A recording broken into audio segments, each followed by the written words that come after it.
Hello dear student, कैसे हैं आप सब। बिहार एसएससी के अब तक जो है 3 डिस्कशंस पूरे हो गए हैं और ये आज की जो सेशंस है वो चौथे टेस्ट के लिए होगी। तो सबसे पहला क्वेश्चन है हमारा 51, क्योंकि मेरी इन दिनों अभी तबीयत ठीक नहीं चल रही है, इसलिए जो है थोड़ा सा आवाज़ भारी लग रहा होगा। कह रहा है कि 2 अंकों की एक संख्या के अंकों का योग 8 है। ठीक है, 8 दे रखा है, तो आप ऐसे सवाल को बाय ऑप्शन करके देखिए कि अगर दोनों डिजिट 8 हो रहा है, इसका नहीं हो रहा है, तो पहला ऑप्शन खत्म हो गया। ये भी 8 नहीं दे रहा है, दोनों डिजिट का जो है योग 8 होना चाहिए, नहीं हो पा रहा है। ये हो जा रहे हैं, ये आपके हो जा रहे हैं, इस दोनों का योग जो है हमारा 8 आ रहा है। अगला कंडीशन क्या कहता है, यदि इसके अंकों को परस्पर बदल दें, यानी ये 71 था तो आप डिजिट चेंज करेंगे तो 70 बनेगा, ये 17 था तो अगर आप डिजिट करेंगे तो 71 बनेगा। तो कह रहा है प्रारंभिक संख्या से, जो प्रारंभिक संख्या, अगर इसकी बात करें तो प्रारंभिक संख्या 71 है, इसकी बात करें तो प्रारंभिक संख्या 17 है। तो कह रहा है कि प्रारंभिक संख्या से 54 कम हो जाती है, तो ये तो 54 इससे बढ़ जा रहा है ना, तो ये तो संभव पॉसिबल नहीं है, ये 54 घट रहा है, यानी ये इसमें डिफरेंस 54 का है। तो इस क्वेश्चन का आंसर जो है आपका 71 होगा, ना कि आपका 17। ठीक है, बाय ऑप्शन ऐसे सवालों को हमेशा बनाइए, लेकिन अगर आप चाह रहे हैं कि इसे हम बाय प्रोसेस बनाएं, तो मैंने मान लिया कि दहाई वाला जो है आपका y है और इकाई वाला x, या फिर आप हमने यूनिट वाले डिजिट को x मान लिया और टेंस वाले डिजिट, टेंस को ही x मान लेते हैं और इसको y, ज्यादा सुविधाजनक रहेगी। ठीक है, तो कह रहा अंकों का योग हमारा 8 होना चाहिए, तो x plus Y equal to 8, equation first हमारा हो जाता है। यदि इसके अंकों को परस्पर बदल दे तो 54 कम हो जाता है, यानी 54 का डिफरेंस हो जाता है। तो आप जानते हैं अंकों का अंतर बराबर संख्याओं का अंतर डिवाइडेड 9। अंकों का अंतर जो होता है, संख्याओं के अंतर को हमेशा 9 से डिविजिबल होता ही होता है, यह आपने रूल पढ़ा होगा। तो ये आपका जो है 6 आ गया, इक्वेशन सेकेंड। फर्स्ट और second equation y cancel, 2x बराबर 8 से 14, यानी x का वैल्यू आपको कितना मिल गया, 7 मिल गया। अगर x का वैल्यू अगर 7 है तो y का वैल्यू 1 मिलेगा आपको। तो इस तरह से जो संख्या बनती है 10x प्लस y, तो 10 गुने 7 प्लस 1, यानी इस क्वेश्चन का आंसर 71 होगा। ये बाय प्रोसेस आप बनाइए या फिर जो है आप बाय ऑप्शन का सहारा लीजिए। आपने 2 रूल पढ़ा होगा। पहला, अगर अंकों का योग पूछ रहा है तो संख्या का योग होना चाहिए जो हमेशा 11 से डिविजिबल होगा, और अगर आप अंकों का अंतर पढ़ रहे हैं तो संख्या का जो डिफरेंस होगा वो 9 से हमेशा डिविजिबल होती है। ये 2 बातें आप याद रखेंगे, ये 2 बातें।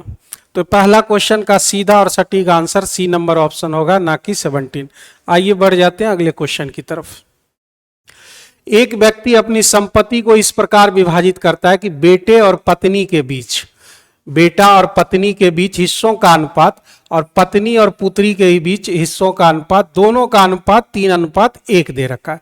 तो ऐसे सवाल में हम ये देखेंगे कि हमारा जो कॉमन क्या है, बेटे पत्नी, पत्नी पुत्री। तो पत्नी जो है कॉमन है तो आप उसे बीच में रखेंगे, ये हो गया वाइफ, इधर उसका बेटा हो गया और इसके उधर बेटी हो गई। दोनों में रेशियो 3:1 का चल रहा है, सन और वाइफ में भी और वाइफ और डॉटर में भी 3:1 का ही रेशियो हमारा चल रहा है। तो आप इसे नॉर्मल रेशियो बनाने की कोशिश करेंगे। 3 गुना 3 आपका हो जाता है 9, 3 इंटू 1 3 और 1 इंटू 1 तो आपका 1। ये आपका जो है उसके बीच बांटे गए संपत्ति का जो है रेशियो हो जाएगा। बेटा को 9, वाइफ को 3 और डॉटर को 1 हो जाएंगे। आगे क्वेश्चन क्या करा कि यदि पुत्री को बेटे से 10,000 रुपया कम मिल रहा है, तो यहां पर हम ये देखेंगे बेटा को 9 मिल रहा है और डॉटर को 1, तो इस दोनों के बीच 8 का डिफरेंस है। 8 जो है 10,000 के बराबर हो जाएगा। डिफरेंस हमने कर लिया। यहाँ करा उस व्यक्ति की कुल संपत्ति बताइए, तो कुल संपत्ति 9 3 12 और 1 13 उसकी कुल संपत्ति हो जाएगी। तो 8 से काटेंगे 1000 तो 125 बार में, और 13 से अगर हम गुना करें 13 गुना 1250, तो आपका कितना हो सकता है? अब 0 1 लगेगा ही, 13 पचे 65, बाकी बच गए 6, 12 गुना 13 हो जाता है 156, 156 और 6 162, यानी 16,250, जो कि आपके ए नंबर ऑप्शन में दिख रहे हैं। तो क्वेश्चन उतना भी हार्ड नहीं रहता है, क्वेश्चन को बस एक बार आप बढ़िया से बेहतरीन तरीके से पढ़िए और दिमाग में कैलकुलेशन बैठाइए कि हमें किस ओर से चलना होगा, कैसे चलना होगा, और क्वेश्चन को जो है हम किस प्रकार से कम समय में सॉल्व कर सकते हैं। तो ये हमारा 16,250 इसका करेक्ट आंसर होगा। कह रहा है कि एक आदमी, ये बहुत ही अच्छा क्वेश्चन है, एक आदमी एक पुस्तक 20% लाभ पर बेचता है, वह आदमी उसे 20% कम मूल्य पर खरीदता है। तो आप सोचिए कि आपने खरीदा कितना में? 100 रुपया में, और उसे बेचा कितना में? कह रहा है 20% का प्रॉफिट यहां लेंगे, 20% का प्रॉफिट, तो 100 की चीज आप कितना में बेचिएगा? 120 में बेचिएगा। अब कह रहा है यदि वह आदमी उसे 20% कम मूल्य पर खरीदा होता, यानी वह 100 में नहीं खरीदा होता, वह अब 80 में खरीद रहा है, 20% कम में खरीद रहा है, और उस पुस्तक को RS 18 रुपया कम में बेचे होते। ये एक रियल नंबर है, और हम लोग जो यहाँ पर लिख रहे हैं वह एज्यूम्ड नंबर लिख रहे हैं। कोई 100 मान के बना रहा है, कोई X मान के बना रहा है, कोई 10 मान के बनाएगा, तो ये सारे एज्यूम्ड नंबर है, ये रियल नंबर है। हम अभी इसे रखेंगे, बाद में यूज करेंगे। जब वह 80 रुपया में खरीदता है तो उसको 25% का प्रॉफिट हो जाता है।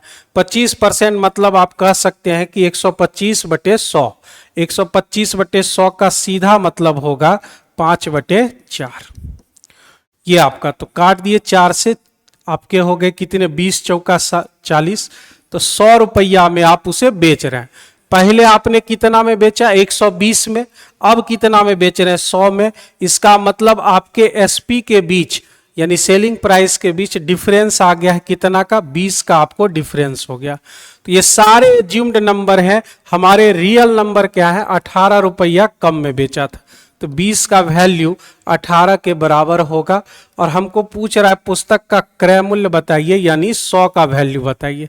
तो 100 का वैल्यू कितना हो जाएगा? आप देखिए इधर से 5 गुना हो रहा है, तो आपको भी उधर से 5 गुना करना पड़ेगा। 18 पचे 90, इस क्वेश्चन का आंसर सही होगा। ए नंबर ऑप्शन आपके करेक्ट होंगे। तो बहुत ही सीधा सा ये क्वेश्चन है। 100 माना, 20% लाभ यानी 120। अब कह रहा है कि 100 में ना खरीद के अब 80 में खरीदेंगे, तो उस पर 25% का प्रॉफिट होगा। 5/4 निकाल दिया, 100 हो गए। पहले हम बेच रहे थे 120 में, अब बेच रहे हैं हम 100 रुपया में। 20 रुपया हमारा जो है नुकसान हो जा रहा है, यानी कम में बेच रहे हैं हम। और यहाँ रियल में 18 रुपया कम में बेच रहे थे, तो 20 का वैल्यू 18, तो 100 का वैल्यू 90। ए नंबर ऑप्शन आपके करेक्ट आंसर होंगे। नेक्स्ट क्वेश्चन क्या कर रहा है कि नम्रता जो है 8,000 रुपया जमा करती है, ठीक है, जो साधारण ब्याज की दर से 3 वर्ष में 9200 हो जाता है। यानी प्रिंसिपल आपके कितने दे रखे हैं? प्रिंसिपल आपके 8,000 दे रखे हैं, ठीक है। अमाउंट बन जा रहा है उसको 9200। अब यदि वह ब्याज की दर 2% जो है, यहां पर हमारे टी मालूम है 3 वर्ष, रेट मालूम ही नहीं है। और अगली बार कह रहा है कि रेट को 2% वह ज्यादा में करे तो उसे कितने रुपये मिलेंगे।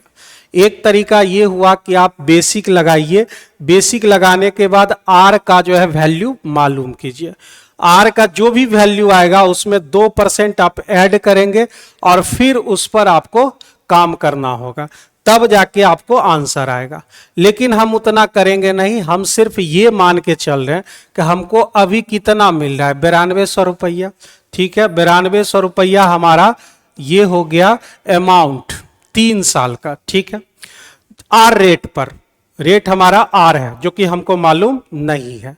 लेकिन अगर ये कह रहा है कि 2% अधिक होता तो 1 साल में 2% बढ़ेंगे, 3 साल यहां दिया हुआ है 3 वर्ष, 3 साल में 6% बढ़ेंगे। लेकिन ये सारी चीजें किस पर बढ़ती हैं? प्रिंसिपल पर बढ़ेंगी। तो प्रिंसिपल आपका कितना है? 8,000 रुपया। तो 8,000 रुपया पर 3 वर्ष 2%, 6% आप बढ़ा लीजिए, इतना एक्स्ट्रा आपको मिल जाएगा। और आप जैसे ही जोड़ेंगे तो आपको सीधा सा आंसर आ जाएगा। तो बेसिक मेथड में क्यों जाना, इतना टाइम बेसिक मेथड में लगाने की जरूरत ही नहीं है। 2 जीरो हमने काट लिया, ये 9200 प्लस 8 छके 48, 480 रुपया, तो टोटल हो गए 9680 रुपया। आपके आंसर हो जाएगा 9680। ए नंबर ऑप्शन करेक्ट आंसर है। तो आपके जब कॉन्सेप्ट क्लियर रहते हैं तो चीज़ों को आप जल्दी समझते हैं और कौन रास्ता लगेगा, कौन रास्ता से आप जाएंगे, जितना जल्दी क्वेश्चन को आंसर तक आप पहुंच सकते हैं। अगर इस तरीके से जाएंगे तो हमको आर का वैल्यू निकालना पड़ेगा, फिर नया आर होगा R+2, फिर उसको हम अप्लाई करेंगे, फिर निकालेंगे, तो उतना टाइम लगाने से ज़्यादा बेहतर है कि इस मेथड को फॉलो किया जाए। अगला क्वेश्चन है 55। करेक्ट, एक रेलगाड़ी में 12 डब्बे हैं, कोई दिक्कत नहीं है, 12 डब्बे हैं और प्रत्येक डब्बा 15 मीटर का है। इसका मतलब है कि 12 गुना 15 उसका लेंथ है। ठीक है, 12 गुना 15। अब आगे बढ़ जाइए। रेलगाड़ी एक टेलीग्राफ खंबे को पार कर रही है, तो आप अच्छी तरह जानते हैं कि खंबा को जब पार किया जाता है तो रेलगाड़ी अपनी ही डिस्टेंस को कवर करती है, तो उसका जीरो तो लेंगे ही नहीं, इतना ही दूरी को तय किया जाएगा। कितना सेकंड में? 18 सेकंड में। ये रेलगाड़ी की निकल गई आपकी स्पीड। 6 दूने 12, 6 3 18, 3 से काट दिए 5, तो ये आपके 10 हो गए। ठीक है, यानी वह जो आदमी है 10 मीटर पर सेकंड की रफ्तार से दौड़ रहा है। ठीक है, ये आपकी स्पीड हो जाएगी। आगे क्या कर रहा है कि 2 डब्बे आप हटा लीजिए। अब आप डब्बे 12 थे तो आपके डब्बे कितने हो जाएंगे? 10 डब्बे हो जाएंगे। अभी भी प्रत्येक डब्बे का लेंथ जो है 15 ही रहेगा, तो 10 गुना 15 जो है आपके डिस्टेंस हो गए। अब फिर से टेलीग्राफ खंबे को पार करना है, फिर से रेलगाड़ी अपनी ही दूरी तय करेगी। अभी उसका स्पीड क्या है? 10 है, तो इतना समय लगेगा उसको। 10 कैंसिल, यानी आपको लग जाएगा समय अब पार करने में 15 सेकंड का समय लगेगा। तो बहुत इजी और कॉमन सवाल थे, बहुत जगह पूछने को देखने को मिल रहे हैं। 12 डब्बे थे, 15 मीटर यानी 180 हो गया, 18 से दिए तो 10 मीटर पर सेकंड उसका रफ्तार हो गया। अब क्या कर रहा है कि 2 डब्बे हटा लो, 12 से हो गए कितने? 10 डब्बे। लेंथ उतना ही रहेगा 15 मीटर का, तो 150/10 यानी 15 सेकंड में आप कवर कर पाएंगे। अगला क्वेश्चन देख लेते हैं। करेक्ट, विवेक अपने चाचा से 30 वर्ष छोटा है, तो विवेक ये हो गया और उसका अंकल हो गया। भाई अंकल को x मान लिए तो यह 30 वर्ष छोटा हो गया। ठीक है, कह रहा कि 5 वर्ष पहले विवेक की उम्र उसके चाचा की उम्र की 1/4 थी। 5 वर्ष पहले, तो अगर 5 साल पहले आप जाएंगे, 5 ईयर्स एगो, तो यह x - 35 होगा। -5 लगेंगे तो जोड़ जाएंगे, यह कितना हो जाएगा? x - 5। कह रहा है वो अपने चाचा का 1/4 था, ये चाचा जी हो गए, उसका 1/4, तो यह विवेक हो जाएगा। अब क्रॉस मल्टीप्लीकेशन कीजिए, 4x - 35 चौका 140, x - 5, x इधर आ गया 3x, 140 उधर चले गए तो 5 घट गए तो 135, 135 आपका ये हो गया 135। 3 से अगर काटिएगा तो 4 3 12 45, x का वैल्यू 45 ईयर्स आपके आ गए। ये प्रेजेंट का आ गया उसके चाचा जी का। कह रहा है कि 5 वर्ष बाद उसके चाचा की उम्र कितनी होगी, तो अभी वह प्रेजेंट में 45 साल है, अगर 5 जोड़ देंगे तो वह 50 ईयर्स के हो जाएंगे। डी नंबर ऑप्शन आपका करेक्ट आंसर है, 50 ईयर्स आपका आंसर हो जाएगा। नेक्स्ट क्वेश्चन, हाँ ये आर.एस. अग्रवाल का सवाल है, बहुत ही बेहतरीन क्वेश्चन है। आंसर तो मुझे याद है, आर.एस. अग्रवाल के 6 आपके आंसर आते हैं। 5 4 3 XY और कितना से डिविजिबल होना चाहिए? 45 से। ठीक है, कोई विद्यार्थी झट से कहेगा कि इसको 2 फैक्टराइज कीजिए 15 और 3 में, तो आप देखिए कि जो 15 से लग जाएगा, जो 3 से लग जाएगा, वह 45 से लग भी सकता है और नहीं भी लग सकता है। यह आपको जांच का विषय बन गया। लेकिन अगर आप जो है एक ऐसा नंबर लें, इसको छोड़ दें, इसको आप हटाइए, 2 ऐसा नंबर लीजिए जिसको गुना करने पर 45 तो आए ही, लेकिन उन दोनों का HCF 1 हो। ऐसा एक संख्या है जो कि हमारा 9 और 5 दिया गया है। 9 और 5, 15 और 3 को छोड़ देंगे, वो जांच लगेगा नहीं लगेगा ये पता नहीं है। 9 और 5 का HCF है 1, इसका मतलब जो 9 से लग गया, जो 5 से लग गया, वो हर हालत में 45 से हर हालत में लगेगा ही लगेगा। अब हम सबसे पहले 5 की डिविजिबिलिटी चेक कर लेते हैं।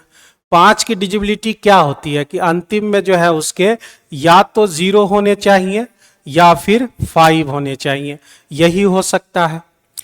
तो 5 के लिए ये शर्त हो गए 0 और 5। 9 के लिए सोच लेते हैं। 9 में क्या है कि अंकों का योग 9 से कटना चाहिए, 9 3 12।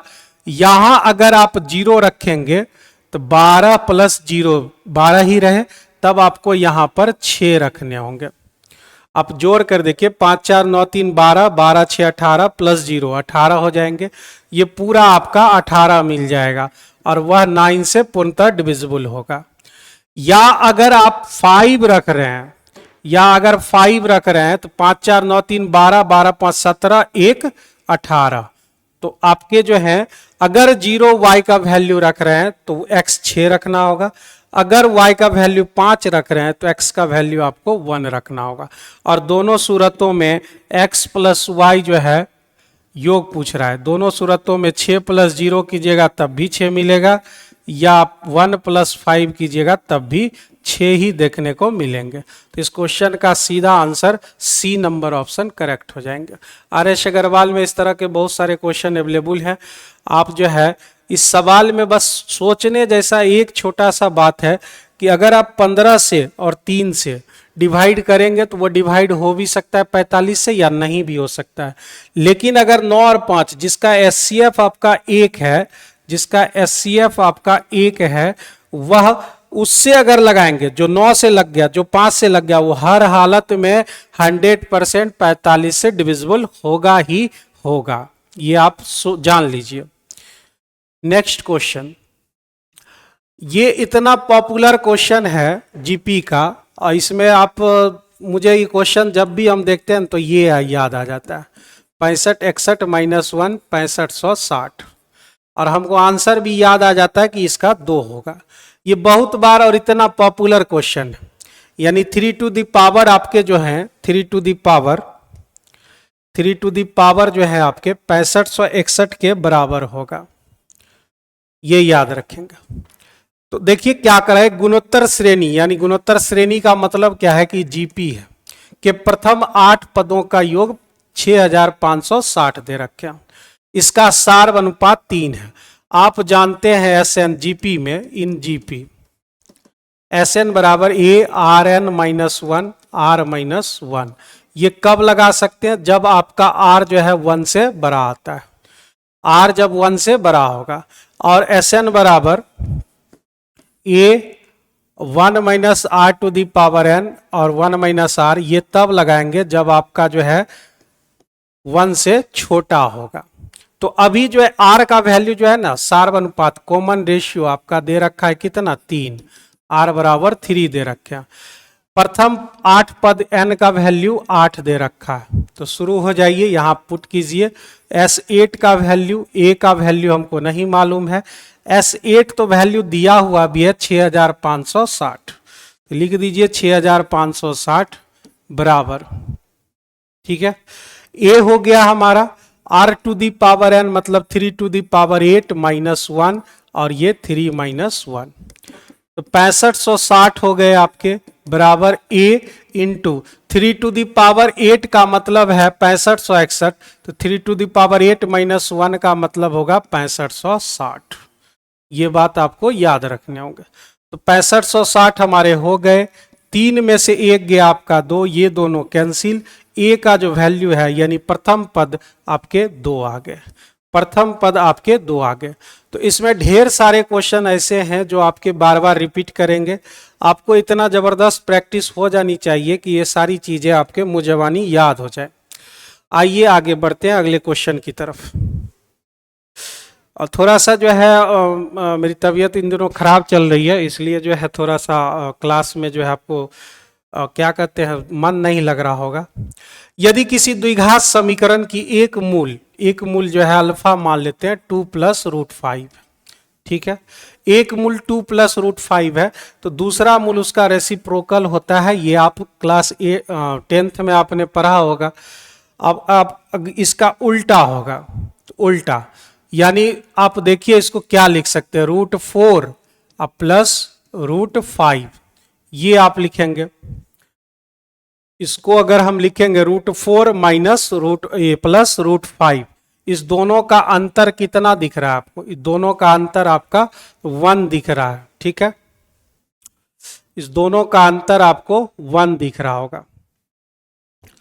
तो अगर हम इसको उल्टा कर ले तो हमको कोई दिक्कत यहां पे तो हम नहीं दिख रही है, √5 प्लस √4 लिख देते हैं ऐसा। √4 का मतलब दोनों का अंतर आपका जो है 1 का अंतर बन रहा है, इसीलिए वो दिखाने के लिए हमने लिख दिया है। जब 1 का अंतर हो तो उसका जब उल्टा लेते हैं तो सिर्फ चिन्ह को बदलते हैं।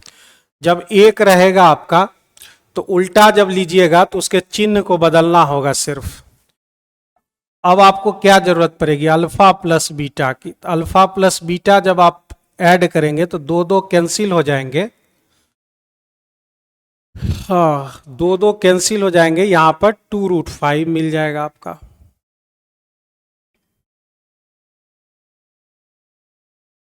एक सेकेंड, यहां पे थोड़ा सा मिस्टेक हो रहा है। किसी भी द्विघात समीकरण में आप जाइए तो फॉर्मूला क्या होता है उसका, x² minus alpha plus beta x plus alpha into beta बराबर 0। अब हमको अल्फा दे रखा है, अल्फा दे रखा है 2 प्लस √5, बीटा दे रखा है तो इसका सिर्फ चिन्ह चेंज करना होता है, 2 माइनस √5 ये होगा आपका, ठीक है। अब अल्फा प्लस बीटा अगर आप निकालेंगे तो √5 कैंसिल, आपको मिल जाएंगे 4, और अल्फा इंटू बीटा अगर आप निकालेंगे तो अल्फा इंटू बीटा तो आपका 4 माइनस 5 यानी हो जाएंगे -1। तो आप यहां पर वैल्यू सिर्फ रख दीजिए x² माइनस इसका value 4x, alpha into beta के जगह -1 इक्वल टू 0। किस ऑप्शन में आपको दिख रहे हैं, x² minus 4x minus 1, 2 option equal दे रखे हैं। यहाँ डी भी वही है, बी भी वही है, तो यही दोनों में से कोई एक होगा, चेंज कर लीजिएगा, बी या फिर डी, ये दोनों में से कोई एक होगा। एक को आप यहाँ पे प्लस कर लीजिए एक को, तो आपके अनुसार डी नंबर ऑप्शन करेक्ट हो जाएंगे। D number option, x² minus 4x minus 1 equal to 0, हाँ बिल्कुल सही है हमारा,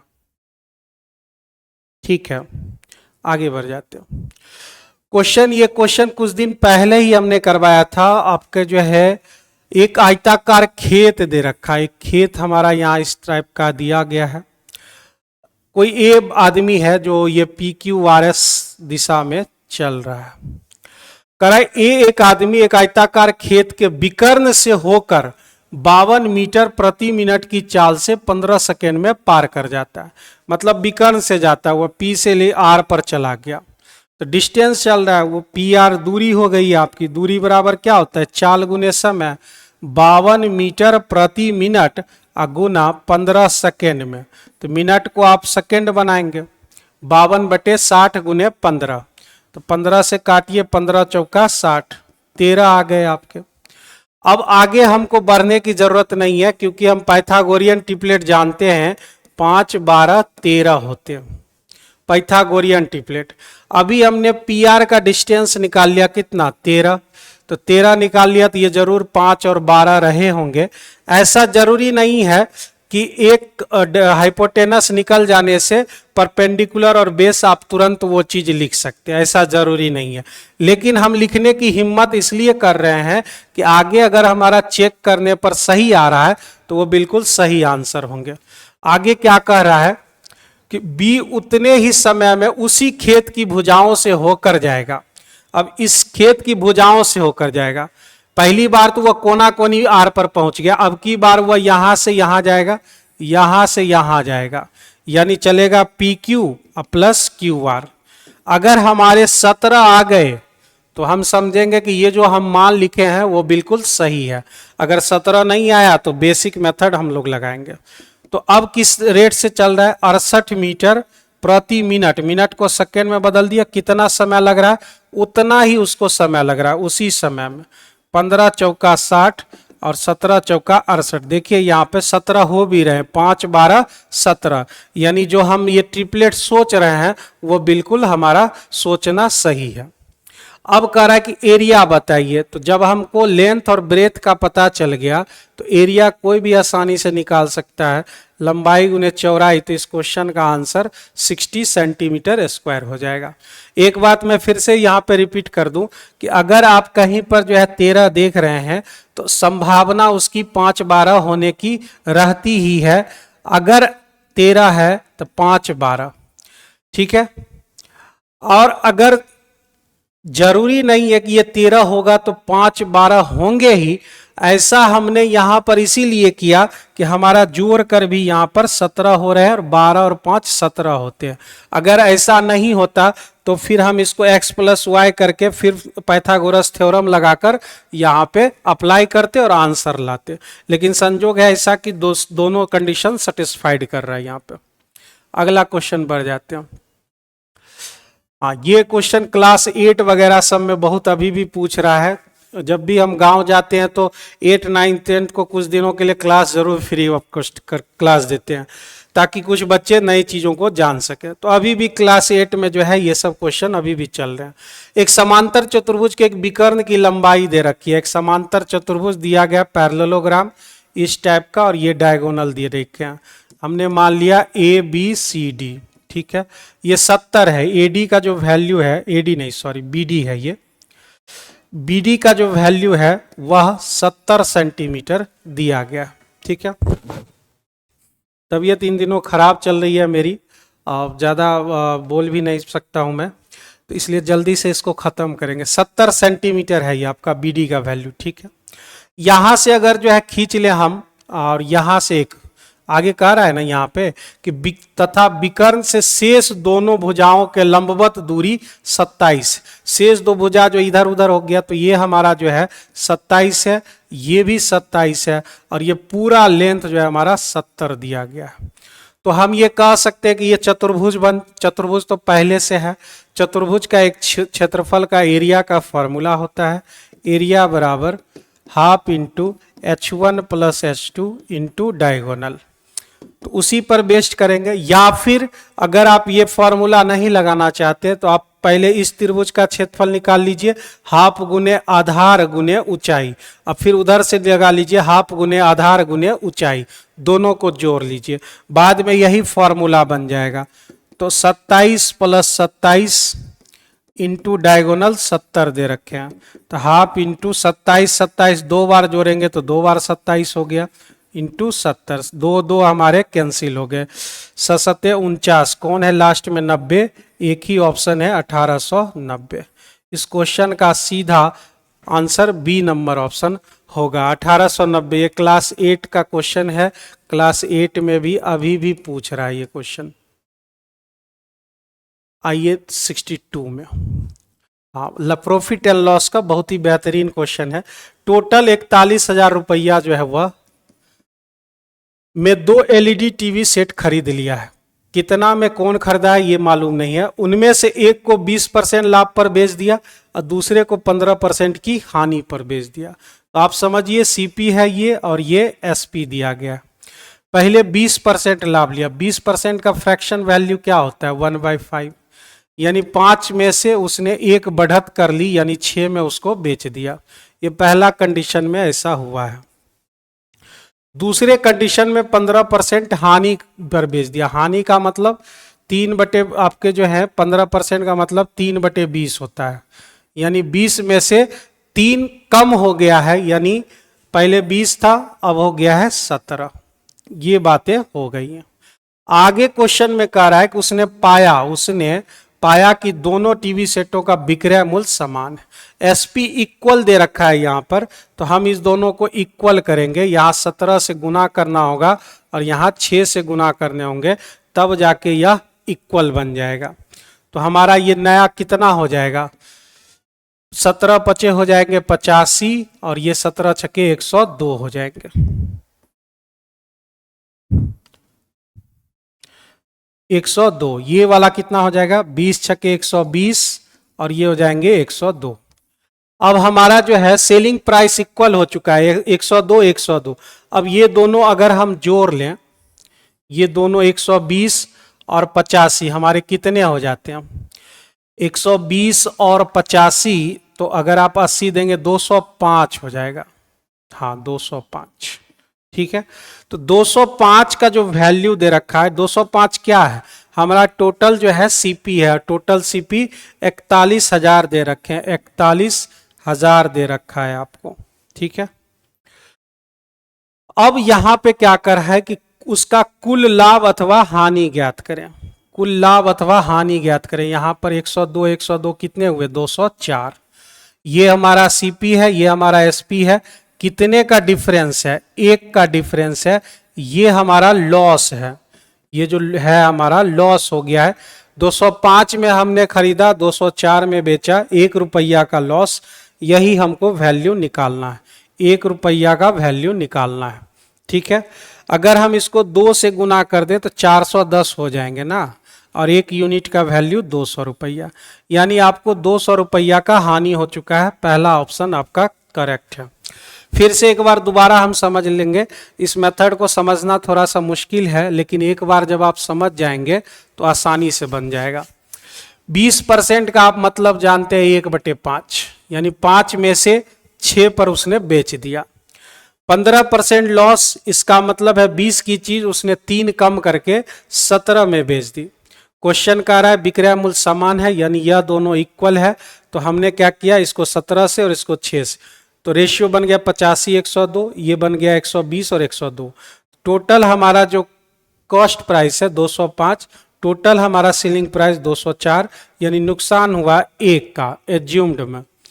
205 का वैल्यू 41,000 दे रखा है, तो 1 यूनिट का वैल्यू 200 दे रखा है, और यही 1 का वैल्यू हमको यहां पे निकालना था। 63, दो संख्याओं का योग 288 है, तो कह रहा है कि उस संख्या के कितने पेयर बन सकते हैं। एक चीज तो यहां पर लिखा ही नहीं है। दो संख्याओं का योग 288 और महत्तम समावर्तक, समावर्तक गलती लिख दिया है, समावर्तक, यहां का डाटा खो गया है। ओरिजिनल क्वेश्चन में एक बार देखना पड़ेगा। क्वेश्चन नंबर 63, हाँ SCF 16 दे रखा है, टाइपिंग मिस्टेक कर दिया, यहाँ पर 16 लिखिएगा यहाँ पर, ठीक है। क्वेश्चन है दो संख्याओं का योग 288 और महत्तम समावर्तक जो आपका 16 है, ऐसी संख्याओं के कितने युग्म बनाए जा सकते हैं। तो आप देखिए यहाँ पर कितने युग्म बनाए जा सकते हैं। a+b हमारा दो सह अभाज्य संख्या है, को प्राइम नंबर, उसका फॉर्मूला होता है संख्याओं का योग, संख्याओं का योग बटे SCF।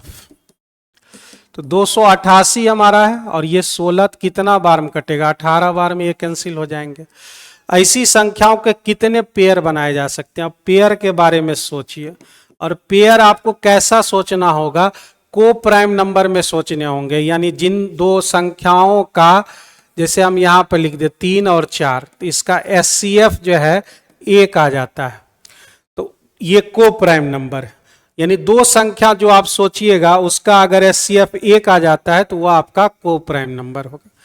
तो 1 से 18 तक आप सोचिए, 1 इधर से सोचते हैं, उधर से 17, इधर से 2 सोचिएगा, उधर से लीजिएगा 16, तो ये आपके नहीं होंगे। क्यों नहीं होंगे, तो इसका SCF जो है आपका 1 नहीं है, इसको हटाइए। फिर आप सोचिए, इधर से 3 उधर से 15 नहीं हो पाएगा, इधर से 4 उधर से 14 नहीं हो पाएगा, इधर से 5 उधर से 13 हो जाएगा, इधर से 6 उधर से आप सोचिएगा 12 नहीं होगा, इधर से 7 उधर से 11 बिल्कुल हो जाएंगे। अब इसके अलावा संभव नहीं है, इधर से 8 उधर से 10 नहीं ले सकते, 9 करीब आ चुके हैं। तो टोटल आपके नंबर ऑफ पेयर्स कितने निकल गए, 3 निकल गए। पेयर का मतलब होता है ऐसी दो संख्या लीजिए जिसका SCF 1 हो। इस प्रकार से हमने 3 पेयर ढूंढा, और इस क्वेश्चन के जो आंसर हैं A number option correct answer है। यहाँ थोड़ा सा टाइपिंग मिस्टेक किया था, 16 लिख लेंगे आप।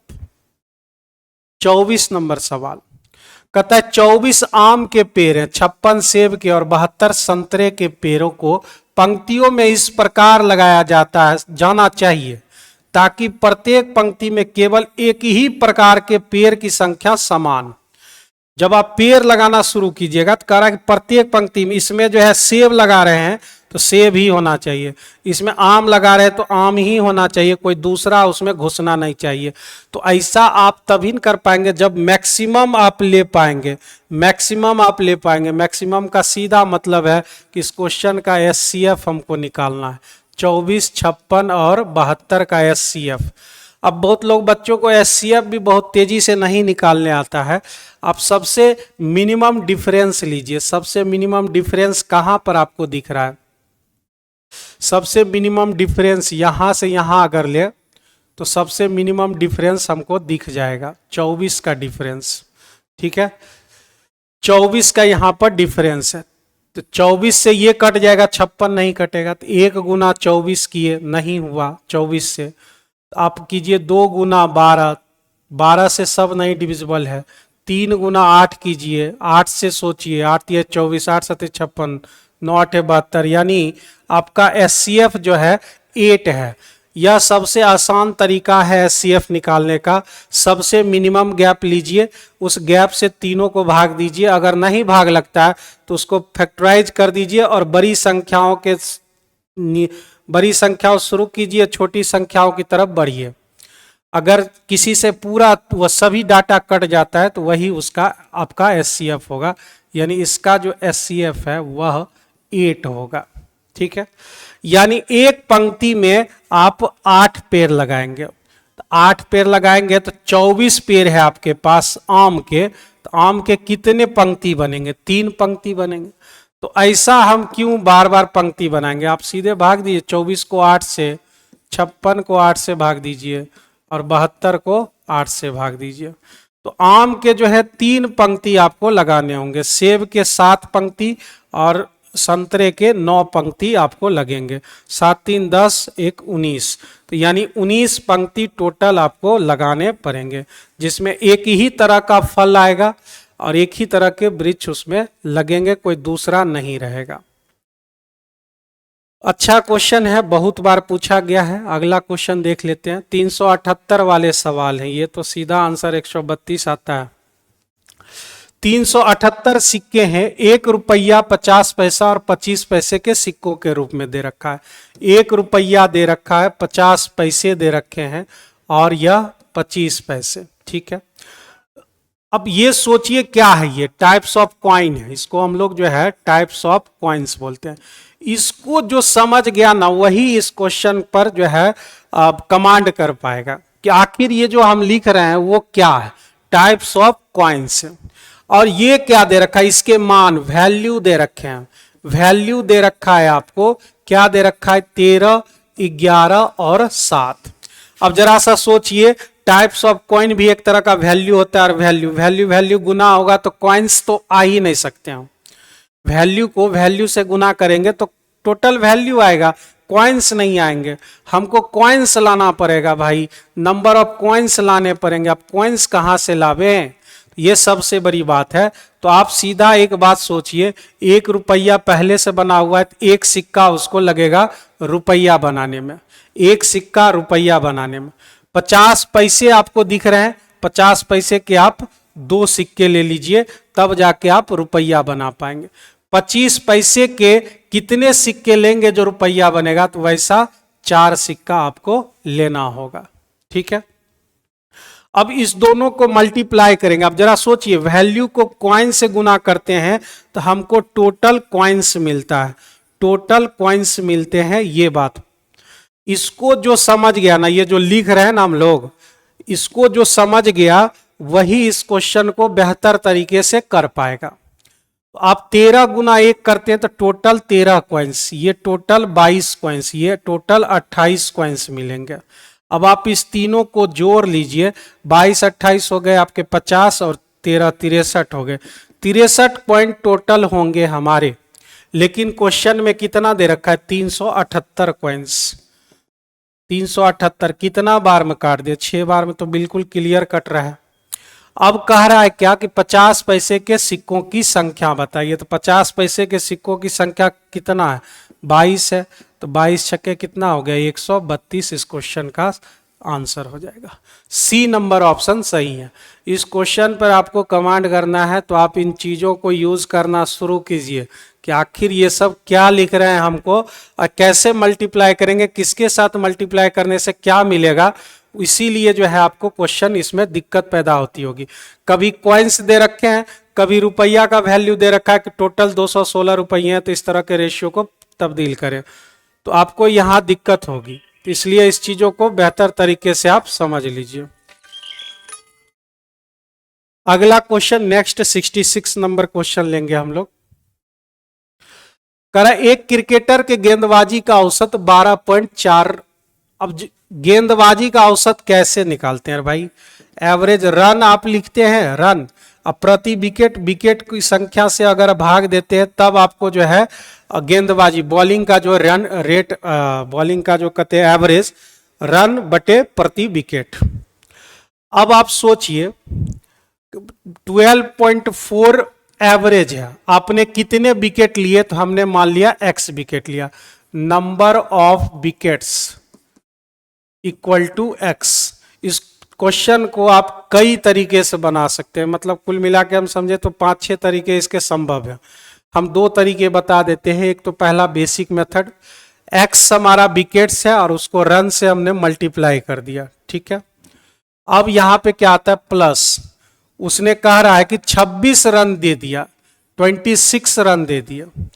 विकेट्स को एवरेज से मल्टीप्लाई किए, विकेट्स को एवरेज से मल्टीप्लाई करेंगे तो हमको क्या मिलेगा? रन मिलेगा।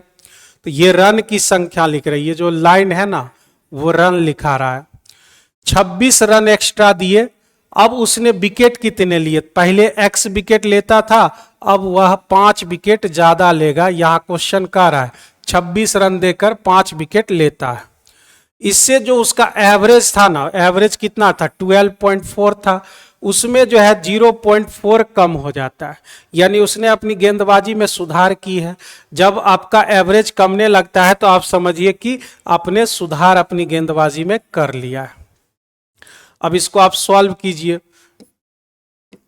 4x + 26 बराबर 12x + 60।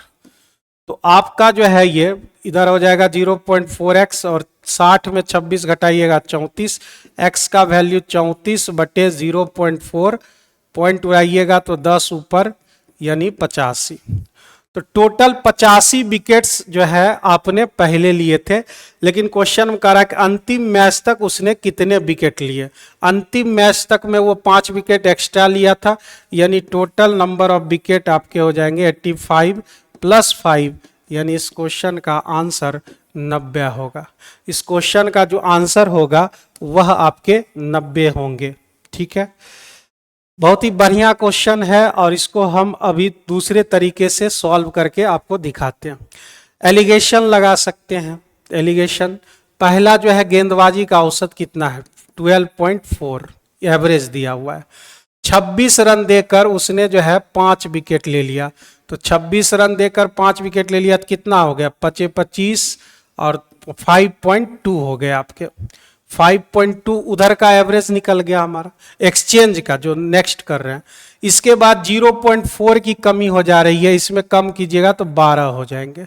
अब आप इसको ले लीजिए तो 12.4 में आप 12 घटा देंगे तो 0.4 हो जाएंगे। इधर 5.2 घटाइएगा तो कितने हो जाएंगे हमारे? 6.8। अगर आप पॉइंट उड़ा दीजिए तो 17 और 1 का रेशियो आपका बन जाएगा। 17 और 1 का रेशियो बन जाएगा। यह 1 कितने विकेट के बराबर है? तो 5 के बराबर है। 1 में 5 होगा तो 17 में 85 होंगे। 1 में अगर 5 तो 17 में आपके 85 होंगे, यानी 85 ले लिए विकेट उसने पहले। और टोटल कितना हो जाएगा? तो इस टोटल को आप दोनों को जोड़ दीजिएगा तो अंतिम मैच तक उसने जो है 90 विकेट ले लिए हैं। तो मेरे ख्याल से ये समझने लायक मेथड है और इसको एग्जाम में आप फॉलो कीजिएगा इसको। अगला क्वेश्चन बढ़ जाते हैं। Question number 67। एक व्यापारी है, लाभ को 5-7 में और क्रमशः 14-8 महीने ये करता है। तो आप एक रूल्स जान लीजिए, P1 T1, P2 T2 और P3 T3।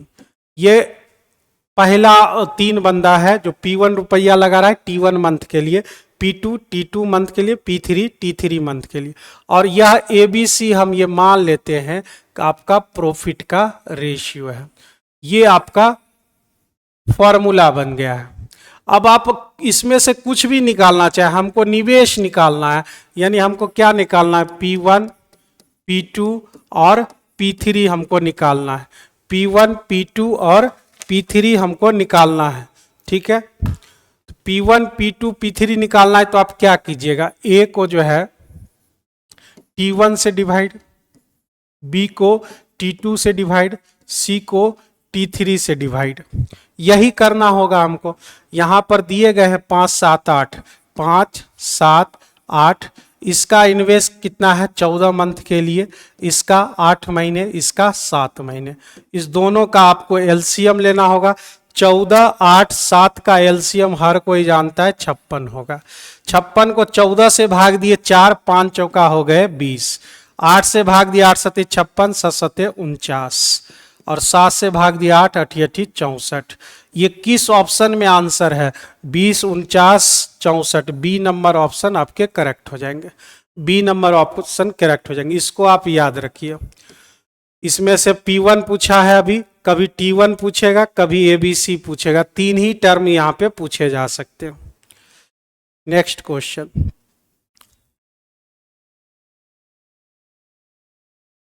15 20 और 24 दिनों में समाप्त करता है। A करता है 15 दिन, B करता है 20 दिन और C करता है 24 दिन। तो एलसीएम 120 होने से तो इसको कोई नहीं रोक सकता है। 15 से 8 बार में, 20 से 6 बार में और 24 से 5 बार में इफिशिएंसी मालूम हो गई। यदि वह बारी बारी से एक दिन काम करे, मतलब पहला दिन A करेगा, दूसरे दिन B करेगा, तीसरे दिन C करेगा, ऐसा जो है चलता रहेगा तब तक जब तक काम कंप्लीट नहीं हो जाता। और यहाँ सबसे इम्पॉर्टेंट ये बात आ जाती है कि काम की शुरुआत किसने किया है, तो यहाँ ए ने काम की शुरुआत किया है। तो भाई साहब आप देखिए यहाँ 3 दिन जोड़ लेते हैं, 3 दिन तो आपके कितने यूनिट हो जाते हैं, 8 6 14, 14 5 हो जाते हैं 19, 14 5 19। ठीक है, ऐसा कितना से आप मल्टीप्लाई करेंगे जो 120 पहुंच जाएंगे या उसके करीब रहेंगे, ऐसा कितना से मल्टीप्लाई हम कर सकते हैं। 19 5 95, 19 6 95, 9 5 14, 6 बार हम गुना कर लेते हैं, 114 यूनिट हो जाएंगे। तो 6 यहां भी गुना कीजिए, 18 दिन में आपने जो है 114 यूनिट काम को कंप्लीट कर लिया है। 114 यूनिट, बच गए कितने, 6 यूनिट। अब पेयर जो ग्रुप बन रहा था ABC का वो खत्म हुआ। अब पहला दिन कौन होगा, A होगा। A की इफिशिएंसी कितनी है, एक दिन में 8 यूनिट करता है। अब काम कितना बचा हुआ है, 6 यूनिट, 6 यूनिट बटे 8। आप जानते हैं टाइम बराबर क्या होता है, वर्क बटे इफिशिएंसी। ठीक है ना, टाइम बराबर वर्क बटे इफिशिएंसी। तो 6 बटे 8 लिख दिया, इसको लिख देंगे हम कितना, 3, और इसको लिख देंगे 4। 6 3 18, 3 बटे 4, यही आपका आंसर हो जाएगा। किस ऑप्शन में है, तो ऑप्शन बी में करेक्ट आंसर, ऑप्शन बी आपका करेक्ट आंसर। आवाज में उतने भारीपन नजर आ रही होगी, मेरी तबीयत इन दिनों खराब है इसलिए हम ज्यादा उछल कूद नहीं कर रहे हैं। 69 में एक बेलनाकार स्तंभ, बहुत ही पॉपुलर क्वेश्चन है, इतना बार पूछा है कि हम क्या बतावे इसको। 7:3 आंसर होता है। एक बेलनाकार स्तंभ का बक पृष्ठीय क्षेत्रफल दे रखा है, तो बेलनाकार बक पृष्ठ क्या होता है भाई, 2πRh होता है, उसका 264, समीकरण 1 कह दिए। उसका आयतन दे रखा, आयतन क्या होता है, πr²h 924, समीकरण 2 कह दिए, और 2 को भागा दे दिए 1 से। 1 को 2 से दो या 2 को 1 से दो, कैसे भी दे दो, आंसर तो उतना आने वाले ही हैं, 264 बटे 924। ठीक है, यहां pi cancel, R cancel, H cancel, एक आर इसके पास बच जाएगा, 2 से काटिएगा 132, 132 से कितना बार में, 7 बार में। आर का वैल्यू आपको मिल गया 7।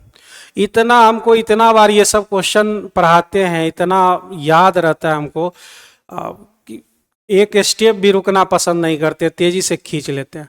तो रेडियस अगर 7 मिल गया तो डायमीटर कितना मिलेगा, कह रहा है व्यास का, तो डायमीटर 14 मिल गया आपको।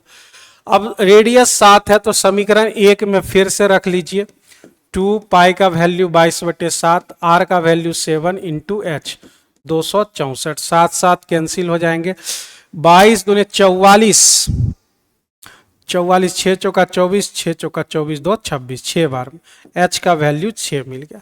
तो डायमीटर 14, एच का वैल्यू 6, करा डायमीटर और एच का रेशियो हमको चाहिए, 14 6 का रेशियो बनेगा 7:3, यही आपका करेक्ट आंसर होगा 7:3।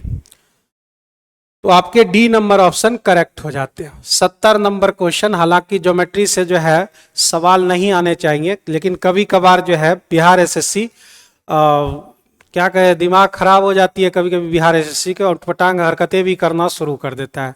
तो कभी कभी आपको एलजेब्रा से पूछ लेगा, कभी कभी जो है आपको ज्योमेट्री से कुछ क्वेश्चन मिल जाएंगे, कभी कभी तो ट्रिग्नोमेट्री से भी छोटा मोटा क्वेश्चन पूछ लेता है।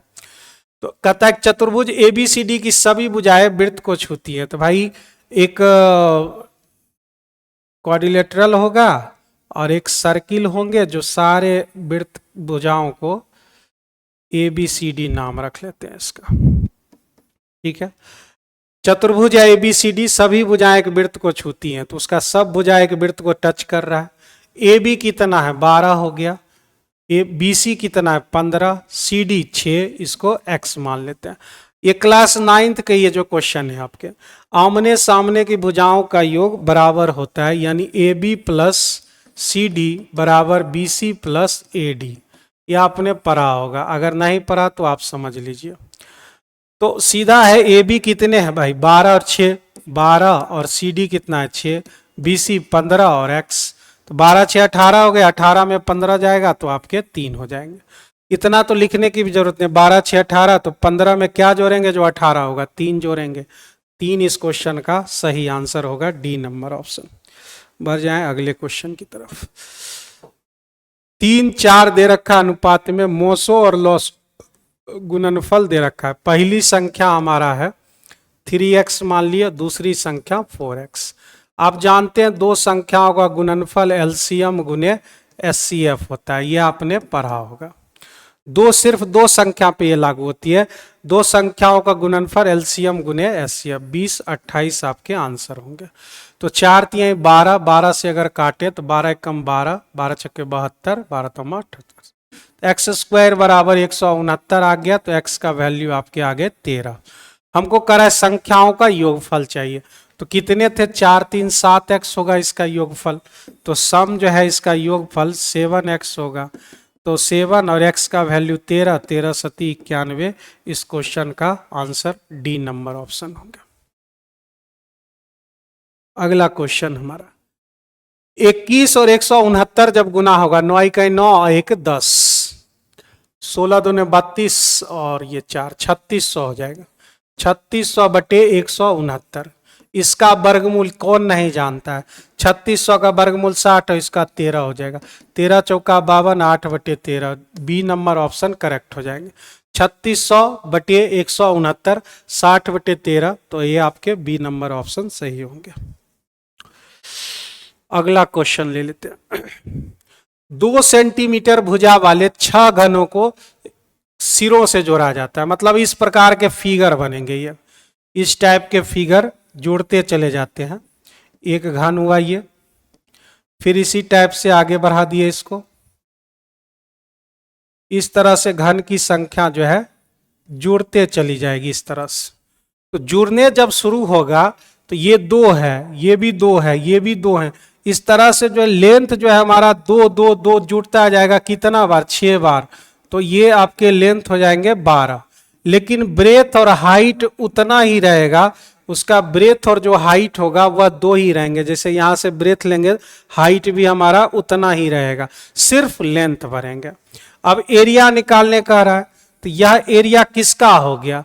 अब ये घन रहा है, घन नहीं रहा, ये अब घनाभ बन गया है। तो घनाभ का एरिया का सूत्र होता है 2 × LB BH और LH। फॉर्मूला लगाइए, ठीक है। अगर आप फॉर्मूला नहीं लगाना चाहते हैं, टाइम वेस्ट नहीं करना चाहते हैं, तो आप समझ लीजिए यहाँ a बराबर 2 दिया हुआ है, n बराबर हुआ जितने घन जोड़े गए, जितने घन जोड़े गए। ये बड़ा अच्छा फॉर्मूला बनेगा आपका। उससे जो रिजल्ट निकलेगा उसका फॉर्मूला होता है 2 into 2n plus 1 a square. और अगर वॉल्यूम आपको पूछा गया तो n a क्यू इसका वॉल्यूम होता है। ठीक है, तो हमको यहाँ पे एरिया पूछा गया है, तो 2 इंटू 2 n के जगह हम लिखेंगे 6 प्लस 1 और a का जगह पर 2 का स्क्वायर। तो भाई 4 4 दूने 8 हो गए, 6 दूने 12 1 13, 13 8 कितना होता है भाई 104 होते हैं। तो 104 इस क्वेश्चन का सही आंसर होगा, सी नंबर ऑप्शन। आप चाहे तो बाय फार्मूला ये ट्रिक कह सकते हैं इसको, 104 आ गया, नहीं तो बेसिक आप लगाइए, एल मालूम है 12, बी 2, एच के जगह 2, इसमें पुट कर दीजिए तो आपको 104 ही आपके आंसर आ जाएंगे। क्वेश्चन नंबर 74, और इसके लिए चाहिए आपको थोड़ा सा जगह। ठीक है, तो क्वेश्चन नंबर 74 आप पढ़िए। कह रहा कि एबीसी एक व्यापार है, 5 4 3 के अनुपात में उसने निवेश के शामिल किया। 4 महीने के बाद बी ने 1000 रुपया अतिरिक्त निवेश किया और 8 महीने के बाद सी ने 2000 रुपया अतिरिक्त निवेश किया। इस प्रकार जो है 1 वर्ष के बाद यदि लाभ का अनुपात 15 14 और 11 है तो आपके जो है रहा हो तो सी का आरंभिक निवेश बताइए। इसके लिए हमको थोड़ा सा जगह चाहिए, यहां पे हम लिखने जा रहे हैं। ये हो गया हमारा ए, ये हमारा हो गया बी और ये हमारा हो गया सी। कितना रुपया लगाया था, ये कितना रुपया हमारा लगाया था, यहां से देख लेंगे हम। 5 4 3 लगाया था ना, तो ये ले लिए हम 5x, ये ले लिए 5 4 और 3, ये हो गया 3x। यही है हमारा 5 4 3। 4 महीने बाद बी ने 1000 निवेश किया, तो भाई इसका पैसा 4 महीने तक रखा हुआ रहा। 4 महीने बाद हुआ उसके गया अकाउंट में, तो पहले से 4x तो रखा हुआ है, उसने 1000 रुपया एक्स्ट्रा लगा दिया। ठीक है, आगे क्या कर रहा है, यहां तक हो गए। 8 महीने के बाद बी ने 2000 रुपया निवेश किया, इसका 8 महीने तक पैसा अकाउंट में रखा रहा। 8 महीना बाद गया तो उसने 2000 रुपया एक्स्ट्रा रख दिया। अब कह रहा है कि 1 वर्ष के बाद, 1 वर्ष, तो 8 महीने तो इसके बीत गए, 4 महीने और बचे हुए, इसके 4 महीने बीत गए, 8 महीने और बचे हुए। इसके बारे में तो कुछ नहीं कहा गया, यानी सीधा ये 12 महीने तक रखे हुए रहेंगे। इस सब का जो प्रॉफिट का जो रेशियो दे रखा है 15 14 11 दे रखे हैं। इस सब का जो प्रॉफिट का रेशियो है 15 14 11, यही दे रखा है 15 14 11। सही है, 15 14 11। ठीक है, 15 है ये। अब इसको सॉल्व करते हैं। सबसे पहले क्या देखिए, 4 इसमें भी है, 4 इसमें भी है, 4 इसमें भी है। 4 को सब कॉमन कर लीजिए, 4 से काटेंगे 3 बार में, 4 खत्म, 4 दूने 8, 4 दूने 8, 4 खत्म। अब क्या हो जा रहा है, अब कोई मिल नहीं रहा है, तो ये हमारे 15x, ये कितना 4x, 4 दूने 8, 8 4 12x प्लस 2000, ये हो गए। ये कितना हो गया हमारा 3 दूनी 6x और 3x, 9x प्लस 2000। ये हो गया आपका ABC का टोटल प्रॉफिट का रेशियो। और इस तीनों का जो रेशियो दे रखा है वह क्वेश्चन में 15 14 11 दे रखे। उतना टफ क्वेश्चन नहीं है, लेकिन जो है थोड़ा सा जगह ये खोजता है, इसलिए जो है आपको इधर से अलग से बता रहे। अगर ये दोनों लेंगे ना, ये दोनों, तो इससे फायदा क्या मिलेगा, 15 15 कट जाएंगे। 15x 12x प्लस 2000 बराबर 15/14। 15 15 आपके कैंसिल, क्रॉस मल्टीप्लीकेशन कीजिए, 14x बराबर 12x प्लस 2000। 2x बराबर कितने हो जाएंगे, 2000। x का वैल्यू कितना हो जाएगा, 1000। x का वैल्यू हमने निकाल लिया। क्वेश्चन में क्या पूछ रहा था निकालने के लिए, क्वेश्चन में कह रहा था कि सी का प्रारंभिक निवेश बताइए। शुरू में सी ने कितना रुपया निवेश किया था, शुरू में उसने 3x लगाया था, तो सी का इनिशियल जो है सी इज इनिशियल, इनिशियल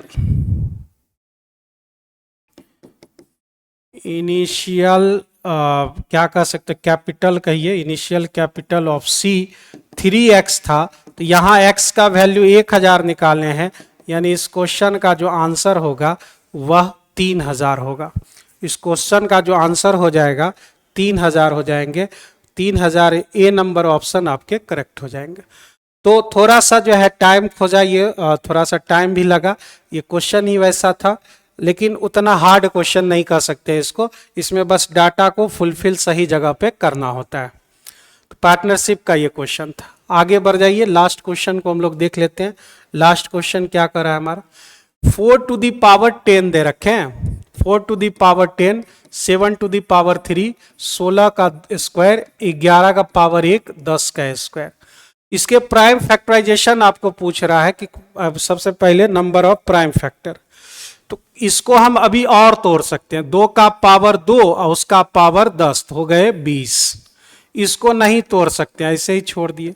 16 को हम लोग क्या लिख सकते हैं, 2 का पावर 4 लिख सकते हैं, तो 2 का पावर 4, अब पहले से 2 दिया हुआ, 4 दूने 8 हो गए। 11 को हम कुछ नहीं कर सकते हैं, 10 को हम लिख सकते हैं 5 गुना 2, यानी 2 का स्क्वायर गुना 5 स्क्वायर। अब हमको क्या चाहिए, नंबर ऑफ प्राइम फैक्टर चाहिए। तो इसमें करना क्या होता है कि सारे पावर को जोड़ने होते हैं, 20, 3, 8, 1, 2, 2, तो 5, 8, 3, 11, 1, 12, 12, 2, 12 और 4 हो गए आपके 16, 20 प्लस 16, मतलब इस क्वेश्चन का आंसर जो होगा वह 36 होगा, 36 होगा। हम रूल यहां पर लिख देते हैं, n कोई भी नंबर्स रहे, तो अगर आप इसको इस फॉर्म में तोड़ लेते हैं, इस फॉर्म में तोड़ लेते हैं, तो नंबर ऑफ प्राइम फैक्टर जो होगा आपका, सारे पावर को ऐड करने होते हैं, सारे पावर आपके जुड़ जाएंगे, ये आपके, यही नंबर ऑफ प्राइम फैक्टर होगा। तो माय डियर स्टूडेंट्स, ये सेशन यहीं पर ख़त्म करते हैं। ज़्यादा मेरा तबीयत भी ठीक नहीं था, चूँकि आज लाइव होगी इसकी, तो मिलते हैं अगले वीडियो में फिर नए जोश उमंग के साथ। आप लोग प्रैक्टिस कीजिए, उम्मीद करते हैं कि इस टेस्ट में भी आपने बेहतर परफॉर्मेंस किया होगा। तो आप ज़रूर से ज़रूर इस पर क्वेश्चंस को देखिए, जो क्वेश्चन डिफ़िकल्ट लगता है उसे आप घेर लीजिए, और फिर उन चीज़ों को जो है बेहतर तरीके से फिर से उसको रिवीजन कीजिए, कहाँ क्या दिक्कत हुई है। ये टेस्ट देने का सीधा मतलब होता है कि आप खुद को आंकते हैं। टेस्ट हर एक विद्यार्थी को देना चाहिए, ऑनलाइन भी देना चाहिए, ऑफलाइन भी देना चाहिए। ऑनलाइन में एक अलग फेज बनता है, ऑफलाइन में अलग तरीके के क्रेज बनते हैं। तो कहने का मतलब है कि टोटल आपको जो है खुद को आकलन कीजिए, जहाँ दिक्कत होता है उसको घेरिए, और फिर टीचर लोग से संपर्क कीजिए। तो चलिए मिलते हैं अगले वीडियो में, तब तक के लिए गुड बाय।